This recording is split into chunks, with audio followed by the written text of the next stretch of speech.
கிறிஸ்து இயேசுவின் நாமத்தினாலே இந்த காலை நேரத்தை உங்களை வாழ்த்துகிறேன். யோவேல் 2:21 மகிழ்ந்த களிக்கூறு கர்த்தர் பெரிய காரியங்களை செய்வார் என்று வாசிக்கிறோம். தேசமே பயப்படாதே, ஆண்டவர் பார்த்து சொல்லுகிறார், நீ பயப்படாதே, நான் பெரிய காரியங்களை உனக்கென்று நான் செய்வேன். Be glad and rejoice, for the Lord has done marvelous things. மகிழ்ந்த களிக்கூறு, நான் பெரிய காரியங்களை செய்ய போகிறேன். என்ன பெரிய காரியம் நமக்கு தெரியாது, ஆண்டவருக்கு தெரியும். நம் ஒவ்வொருவரை குறித்து ஆண்டவர் வைத்திருக்கிற பெரிய காரியம் ஒன்று உண்டு, ஒரு திட்டம் ஒன்று உண்டு. ஆண்டவர் சொல்லுகிறார், மகிழ்ந்த களிக்கூறு. நீ சோர்ந்து இருக்க வேண்டிய நிலை அல்ல. இன்னைக்கு நிறைய பேர் முடங்கி இருக்கல, நிறைய பேர் சோர்ந்து போய் காணப்படுறல, நிறைய பேர் பூட்டப்பட்ட அறையிலிருந்து வெளியில வர முடியாதபடி அடைப்பட்டு காணப்படுறல. ஆனா இந்த காலை நேரத்தில் ஆண்டவர் சொல்லுகிறார், நீ மகிழ்ந்து களிக்கூறு, ரிஜாய்ஸ். நீ மகிழ்ந்து களிக்கூறு, நான் பெரிய காரியங்களை உனக்கென்று செய்ய போகிறேன். நிச்சயமா அவர் செய்கிற அற்புதங்கள் மிக சமீபமாய் வந்து விட்டது. நம் ஒவ்வொருவரை குறித்து ஆண்டவர் செய்ய போகிற அற்புதங்கள் மிக அருகே வந்து விட்டது. கவலைப்படாதிருங்கள், மகிழ்ந்து களிக்கூறு. இந்த காலை நேரத்தில் இதுவே பலத்தின் செய்தியாக ஏற்றுக்கொள்வோம்.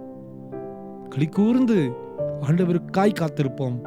நிச்சயமாய் நமக்கென்று வைத்திருக்கிற மிகப்பெரிய ஆசீர்வாதத்தை நம்ம சுதந்திரித்துக் கொள்ள போகிறோம். ஆண்டவர் எந்த சூழ்நிலை ஆண்டவரால் மாற்ற முடியும், ஆண்டவர் உருவாக்க முடியும், ஆண்டவர் தட்டி எழுப்ப முடியும், ஆண்டவர் ஜீவனை கொடுக்க முடியும், ஆண்டவர் உருவாக்க முடியும். உங்களுக்காக எனக்காக கர்த்தர் பெரிய காரியங்களை செய்ய போவது நிச்சயம். இந்த காலை நேரத்தில் ஆண்டவர் நிச்சயமாய் செய்ய போகிறார். ஒருவேளை இன்னைக்கு என்னுடைய வாழ்க்கையிலே வெளியில வரவே முடியலன்னு சொல்லி சோர்ந்து காணப்படுறீங்களா? வெளியில நடமாடவே முடியலன்னு சொல்லி முடங்கி காணப்படுறீங்களா? என்னுடைய வாழ்க்கையில சந்தோஷப்படவே முடியாதுன்னு சொல்லி சோர்ந்து காணப்படுறீங்களா? ஆண்டவர் சொல்லுகிறார், மகிழ்ந்து களிக்கூறு, நான் பெரிய காரியத்தை செய்வேன். பெரிய காரியத்தை உனக்கென்று உருவாக்க போகிறேன். பெரிய காரியத்தை உனக்கென்று நான் சாதிக்க போகிறேன். நிச்சயமா நீ ஒரு சாதனையாளனாக மாறப்போகிறாய். நமக்காக ஆண்டவர் செய்ய முடியும்.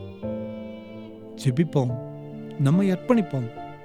ஆண்டவர் நமக்கென்று வைத்திருக்கிற ஆசீர்வாதத்தை சுதந்திரித்துக் கொள்ள நம்மை அர்ப்பணிப்போம். ஜெபம் பண்ணலாமா? அன்பின் ஆண்டவரே, நீ தந்த இந்த வார்த்தைகளுக்காய் நன்றி கர்த்தாவே. மகிழ்ந்த களிக்கூறு, நான் பெரிய காரியங்களை செய்வேன் என்று சொன்னீரே. இந்த காலை நேரத்தில் முடங்கி இருக்கிற ஒவ்வொருவருடைய வாழ்க்கை தட்டி எழுப்போம் அப்பா. உடைய வார்த்தைகள் நம்பிக்கை தரட்டும். எங்க பலவீனங்களின் மத்தியிலே, சோர்வின் மத்தியில, பாடுகளின் மத்தியில, தடைகளின் மத்தியில, நிந்தனைகளின் மத்தியில ஜெயத்தை தரப்போகிற கிருபைக்காய் நன்றி. இந்த செய்தி கேட்டுக்கொண்டிருக்கும் போதே அற்புதங்கள் வெளிப்பட்டு கொண்டு இருக்கிறதப்பா. நீர் அதிசயத்தை செய்து கொண்டிருப்பதற்காய் நன்றி. நீர் மகிமைப்பட போகிறதாய் நன்றி. பிறந்த நாளையும் திருமண நாளையும் கொண்டாடுகிற ஒவ்வொருவரையும் ஆசீர்வதிங்கப்பா. உம்முடைய சமாதானம் கூட இருக்கட்டும். இயேசுவின் மூலம் ஜெபங்கள் எங்கள் நல்ல பிதாவே. ஆமென், ஆமென், ஆமென்.